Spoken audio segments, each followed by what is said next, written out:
Hiro Hamada is a brilliant teenage prodigy in the metropolis of San Francisco, a combination of San Francisco and Tokyo, but he appears unable to use his intellect for anything more than trying to join illegal, back-alley bot fights. Tadashi, his older brother, approaches him and tries to persuade him to reconsider. He persuades Hiro to come to the San Francisco Institute of Technology, where Tadashi is a student. While there, Hiro meets a number of Tadashi's nerd school friends. Go-Go, Wasabi, Honey Lemon, and Fred. The various creations they have developed are introduced. After which, Tadashi shows Hiro his current project, an inflatable nurse robot called Baymax. Baymax is highly informed due to a chip implanted by Tadashi with a plethora of medical analysis data, impressing Hiro. When finished with his job, Baymax goes into sleep mode by being told, "I am pleased with my treatment." The three then visit Robert Callahan, the institute's head professor, and after he praises Hiro on his little battle robot, Hiro wishes to join the institute. Tadashi encourages his brother to come up with something that would amaze Callahan at the next robotics exhibition. After Tadashi urges him to utilize his huge brain, Hiro modifies his BattleBot's robotic technology and creates thousands of microbots, controlled by a neural transmitter. The microrobots will execute whatever the wearer thinks. At the end of the day, Hiro's presentation captures the attention of a lot of people at the exhibition, including a well-known technology figure named Alistair Cray. Alistair offers to buy Hiro's microbot invention immediately, but Callahan warns that Cray is not a trustworthy person when it comes to technology. When Callahan gives him a letter of acceptance to the institute, Hiro is ecstatic. Hiro, Tadashi, and their friends go out to celebrate, but the celebration is cut short when a fire breaks out in the exhibition hall. Tadashi rushes into the facility to save him after hearing that Callahan is still inside. However, as Hiro gazes on helplessly from outside, a blast rocks the building violently, sending him flying back. After Tadashi's funeral, Hiro withdraws from his friends and continues to work through his sadness. His aunt and guardian, Cass, tries to persuade him to attend the institute and take advantage of his acceptance letter, but he appears uninterested. When Hiro accidentally injures himself in his room, Baymax appears. Tadashi apparently brought him back to their shared bedroom before he died. Hiro is hesitant to accept Baymax's assistance. However, when Hiro finds one of his microbots moving in a pocket of his jacket, the mood is shattered. Putting it in a specimen container, Hiro tries to pretend it isn't happening, but Baymax inquires if he can try to figure out where the small robot wants to go. Hiro unquestioningly accepts this, unaware that the robot will obey his instructions. Hiro and Baymax chase him down to an old warehouse, where they discover something strange going on. Hiro is shocked to discover a machine producing similar microbots, with many containers full of them, in the abandoned factory. However, when a masked individual appears attempting to murder Hiro and Baymax with the tiny robots, his surprise turns to horror. When he gets home, Hiro first goes to the police station to report what he's discovered. The officer taking down his statement does not appear willing to believe him. It also doesn't help that Baymax's battery is running low. Hiro is able to get him home to be recharged. Baymax then asks where Tadashi is, and Hiro tries to explain that his brother has gone. When Hiro tells Baymax that the fire was an accident, he begins to wonder, given what he saw today, what if it wasn't? Hiro determines to figure out who has stolen his invention, and he decides to upgrade Baymax. After creating a carbon fiber suit for the robot, Hiro adds a new chip that contains several martial arts sequences and places it in an extra slot in Baymax's hard drive, next to Tasashi's chip of Baymax's programming. The two then go back into the warehouse, only to discover it empty. Hiro, on the other hand, comments that his microbot has started to move again. The duo follows its movements to San Francisco's docks. The microbot, however, is dragged out of the container by something, and it vanishes into the foggy bay. However, a masked individual appears seconds later, utilizing microbots as a mode of transport to carry a hefty thing with the design of a red bird on it. Hiro is about to dispatch Baymax to acquire the masked man when his pals arrive.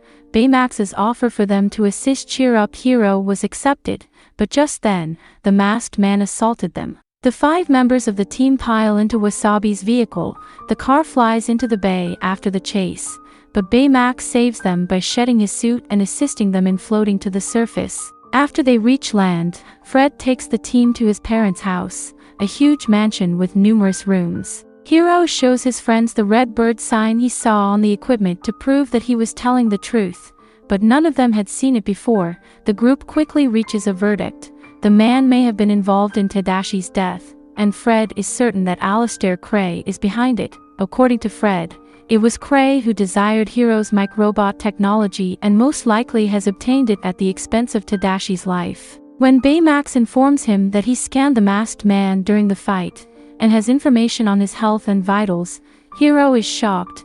He wants to find out where their opponent is so he can identify them, but he'll need to scan everyone in San Francisco to discover this. The team eventually banded together to combat Cray, with Hiro assisting them in creating unique suits based on their special talents. When he's done, Hiro and Baymax rise into the air and inspect the city from above using an aerial fan. Baymax's sensors detect their opponent's health indicators, which are emanating from an island in the bay. The team travels to the location, where they discover an abandoned base.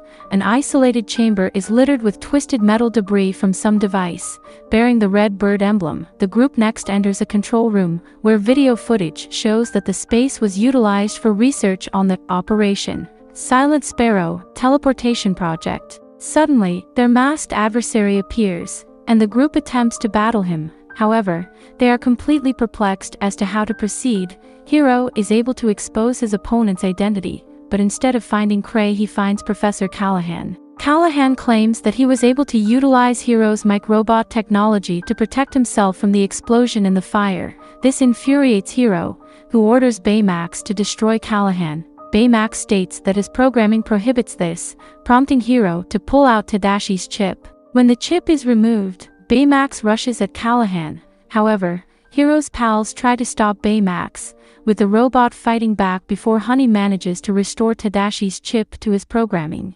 Callahan has fled during the fight, and Hiro asks Baymax to find him, but the robot explains that his scanning equipment is damaged.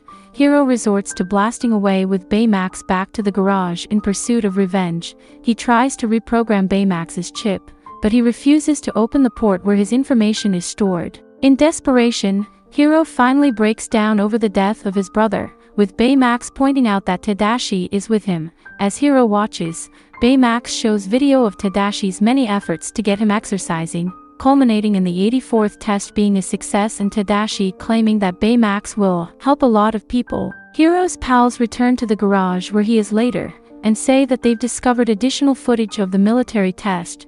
Professor Callahan can be seen at the test site in the film, revealing his intentions behind his behavior. During the experiment, a human test subject was thrown through the opening. The portal, on the other hand, became unbalanced, and Cray ordered it closed down. It turns out that Abigail is Callahan's daughter.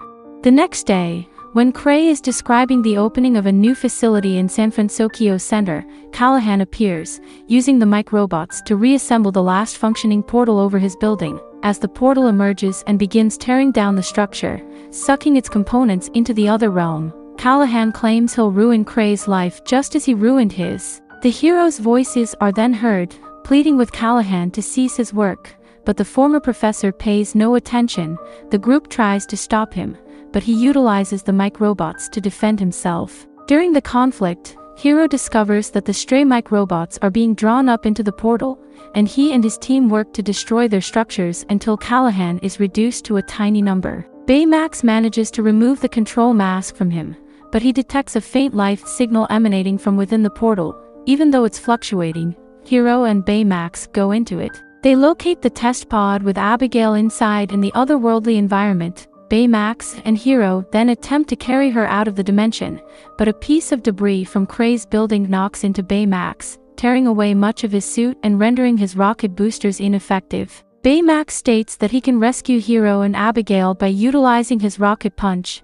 Hiro does not want to let Baymax go, but the robot assures him that he will always be with him. With tearful words, Hiro says, "I'm happy with my care," and Baymax shoots off his rocket fist, carrying Hiro and Callahan's daughter through the portal, just as it shreds itself apart. In the end, Abigail is taken to a hospital, and Callahan is arrested for his actions.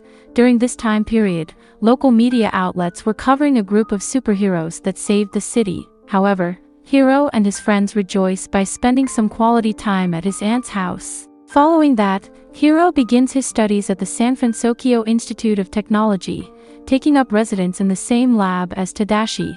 Hiro has brought along Baymax's rocket fist only to discover it is trapped inside Baymax's closed fist, with a green microchip card inserted into it. Hiro repairs Baymax and places the chip inside him, embracing his fellow companion. In the end, we see Hiro, Baymax, and their friends running through San Francisco streets to help their city in any way they can. Thank you for watching. I hope that you had a wonderful day and enjoyed this video. If you like it, please give me a thumbs up and subscribe to my channel.